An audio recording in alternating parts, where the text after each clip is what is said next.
남해 인터넷 뉴스 조세윤입니다. 안녕하세요. 남해신문 박서정 기자입니다. 지금부터 주간 뉴스 브리핑을 시작하도록 하겠습니다. 네, 이번 주 첫 소식은 2023년 완공을 목표로 한 남해군 청사의 본격적인 대상지 선정을 위한 청사 신축 추진위가 구성되었다는 내용입니다. 노영식 부군수를 위원장으로 25명의 위원으로 구성된 추진위는 지난 18일 남해군청 대회의실에서 남해군 청사 신축을 위한 본격적인 대상지 선정 작업에 들어갔습니다.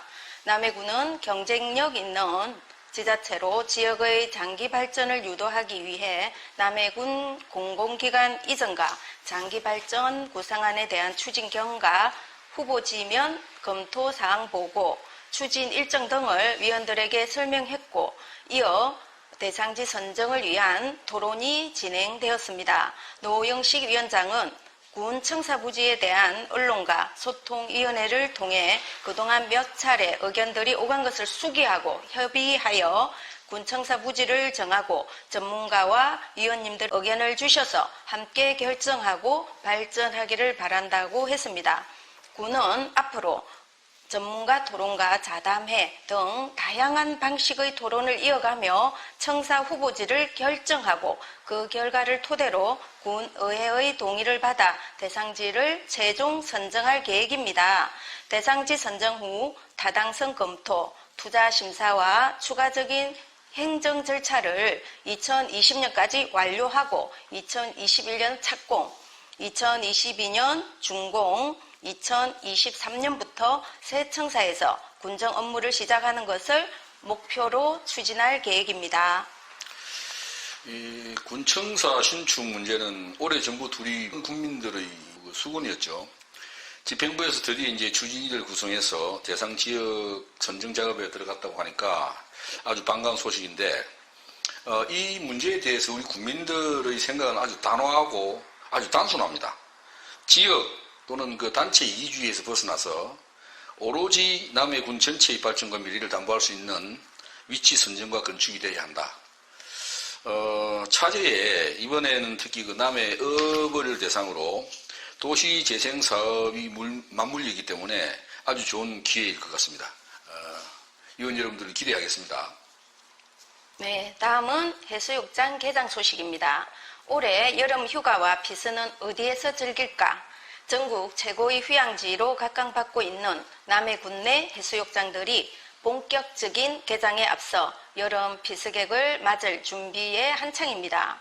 올해 개장 기간은 국내 대표 해수욕장인 상주 엄모래비치가 7월 5일부터 8월 18일까지 45일간 개장하고, 그 외에 송정 솔바람 해변, 설리, 두곡 월포 사촌 해수욕장은 7월 12일부터 8월 18일까지 38일간 개장한다고 합니다.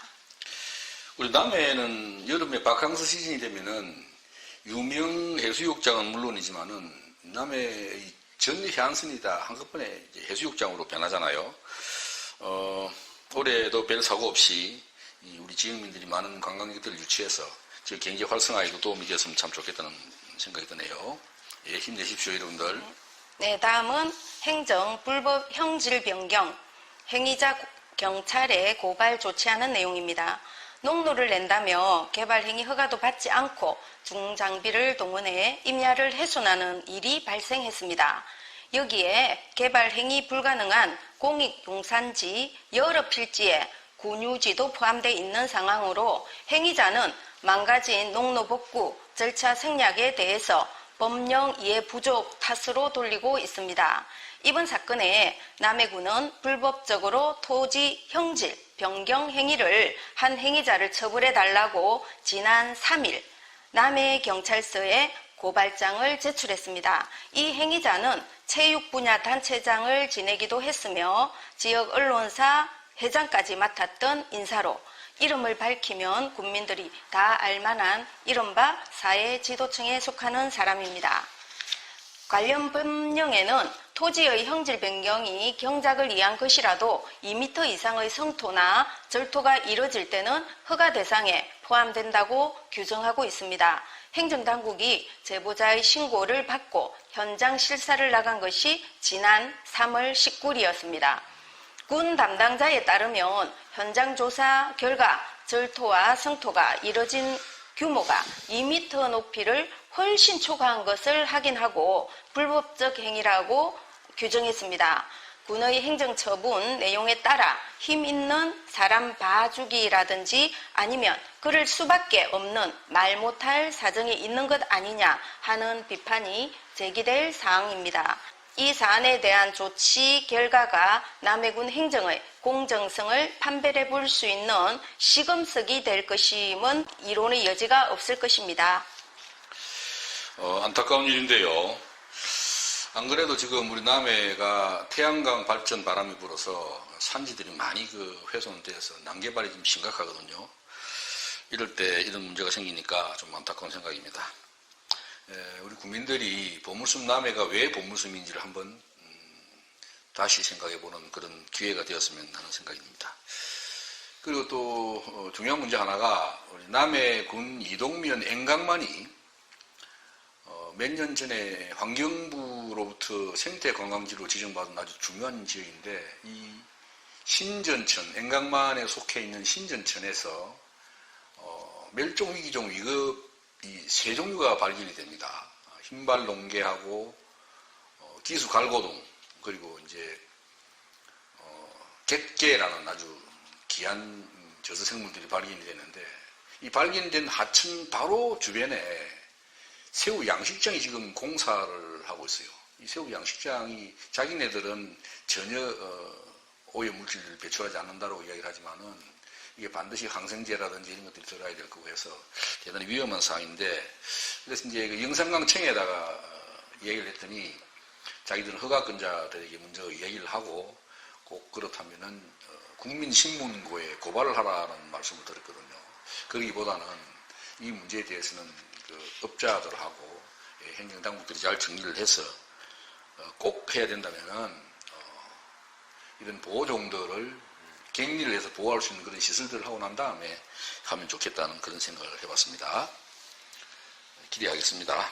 네, 다음은 남해군 정책자문단 전문위원 모집 소식입니다. 남해군이 효과적인 정책 수립과 효율적인 군정 운영을 위해 분야별 전문가로 구성된 남해군 정책자문단을 운영하기로 하고 자문단 참여 전문가를 모시기로 했습니다. 급변하는 행정 환경에 맞춰 전문성을 강화하고 국민이 신뢰하는 미래지향적이고 경쟁력 있는 군정을 실현하기 위해 주요 정책 사업에 대한 자문 역할을 수행할 정책자문단을 운영한다고 합니다. 군 관계부서에 따르면 정책자문단은 단장을 포함한 30명 이내로 구성되며 군정조정위원회 심사를 거쳐 8일경 위촉장이 수여되면 2년간의 임기가 시작됩니다. 업무 자격은 대학에 재직 중인 조교수 이상, 연구기관 등에 종사하는 석사급 이상 전문가와 그 외에 유사한 경력자, 국가공인, 전문기술 자격을 취득하고 해당 분야의 경험이 풍부한 사람이면 지원할 수 있습니다. 자문단은 군정 주요 정책의 계획 수립과 집행 등에 관한 사항, 지역 주요 현안에 대한 해결과 의견 제시, 군정의 장단기 발전 계획에 관한 사항, 용역의 필요성과 타당성 심사 등에 대한 사전 검증과 대안 제시 등을 맡게 됩니다. 정책자문단 참여를 원하는 전문가는 지원서, 자기소개서, 자격증명 서류 등 구비 서류를 남해군청 기획예산 담당관실 055-860-3033 방문 또는 우편 이메일로 오는 7월 2일까지 접수를 바랍니다. 전문가들을 모집한다고 그러니까 저희들이 이제 지켜보기는 하겠는데 이렇게 이제 모든 분야에서 이렇게 무슨 위원회, 정책자문단 이렇게 만들어서 위촉을 해버리면은 이제 공무원들을 뭘 하나? 이런 일각에서 그 이야기들이 나와요. 이제 뭐 일을 하기 싫다기보다는 책임지기 싫어서 이런 일들이 생기면은 전문가에게 넘겨버린다. 그리고 발뺌한다는 비판이 있습니다. 이런 부분에 대해서는 한번 그 새겨볼 일이라고 생각되거든요. 우리 남해 군 공무원들의 이 자질이나 전문성은 뭐 이 정도에는 충분히 해내지 않느냐 하는 생각이 좀 있어서 그렇습니다. 한번 새겨볼 일이라고 생각이 듭니다. 네. 다음은 남해대학 일본 기업체들과 지역 약정 협약을 한 내용입니다. 경남도립 남해대학은 글로벌 역량 강화와 해외 취업 활성화를 위해 지난 4일부터 7일까지 일본 동경 와세다 외국어 학교 등 총 7개 기관과 우호 교류, 협약과 취업 약정의 사회 맞춤형 트랙 협약을 체결했습니다.